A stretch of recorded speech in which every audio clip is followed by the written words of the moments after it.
Le chef du Bloc québécois, Yves-François Blanchette, était de passage dans Charlevoix à l'occasion du Jour de la Terre, le 22 avril dernier, pour présenter les grandes orientations de son parti en matière d'environnement. Il promet de défendre la souveraineté environnementale du Québec. Nous allons donc déposer un projet de loi qui est conforme à notre programme électoral depuis longtemps, qui protège ce qu'on appelle la souveraineté environnementale, c'est-à-dire la primauté juridictionnelle des règles et des lois québécoises en matière d'environnement.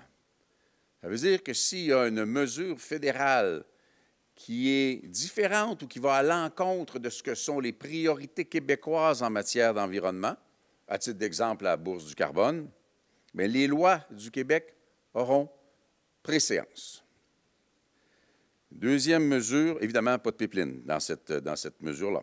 Deuxième mesure, une loi de non-irrigation qui est très soutenue dans les milieux environnementaux. C'est-à-dire qu'on est rendu à un certain point, pas du tout assez loin, là.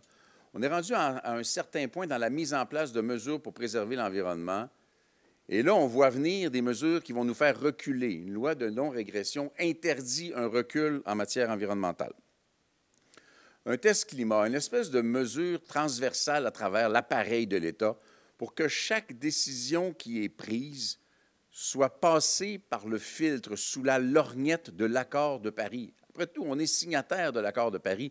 Ça sert à quoi de signer des traités si on ne fait même pas un peu semblant de vouloir les respecter, puis qu'on dit on va continuer à générer du cash à court terme et les générations futures, vos enfants, vos petits-enfants et les jeunes, vous allez payer pour ça. Et enfin, évidemment, le secteur pétrolier a fait 20 milliards de profits en 2024 et généré 53 milliards en pollution. Nous, on paye le 53 milliards, eux empochent le 20 milliards. Il faut au moins mettre un terme total à toute forme d'aide publique à l'État, de l'État canadien aux sociétés pétrolières et gazières. Tout en reconnaissant que les grands enjeux environnementaux sont des questions d'ordre national et international, le chef du Bloc québécois souligne que la région de Charlevoix a des enjeux particuliers. C'est dur de dire que les enjeux climatiques sont spécifiques à Charlevoix, mais il y a des déclinaisons. Je crois me souvenir, et je suis allé plusieurs fois moi-même voir les dommages causés à Charlevoix par le coup d'eau. La fréquence de ce genre d'événements, la gravité de ce genre d'événements va aller en augmentant. Et ça va être vrai dans Charlevoix, mais ça va être vrai dans Drummond, puis ça va être vrai dans Châteauguay, puis ça va être vrai à Chicoutimi. Mais l'ensemble de la planète va subir de plus en plus des dommages, puis c'est tout le monde sur la planète. Donc, que nos projets de loi, d'ailleurs, s'appliquent partout au Canada, je n'attendrai pas de lettre de remerciement, mais ça serait une maudite bonne idée.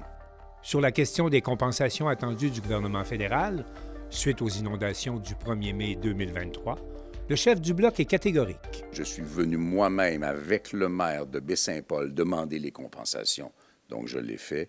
Je vais continuer à le faire. Il y a beaucoup d'enjeux économiques dans Charlevoix. Il y a cet enjeu-là qui est clair. Il y a l'enjeu de la main-d'œuvre étrangère temporaire. Il y a l'enjeu de Agri-Région pour le monde agricole. Il y a l'enjeu du soutien au tourisme avec des projets extrêmement attrayants pour la région. Il y a beaucoup d'enjeux économiques dans la région ici. Je prétends qu'on les a pas mal abordés et n'ayez aucun doute qu'on va continuer.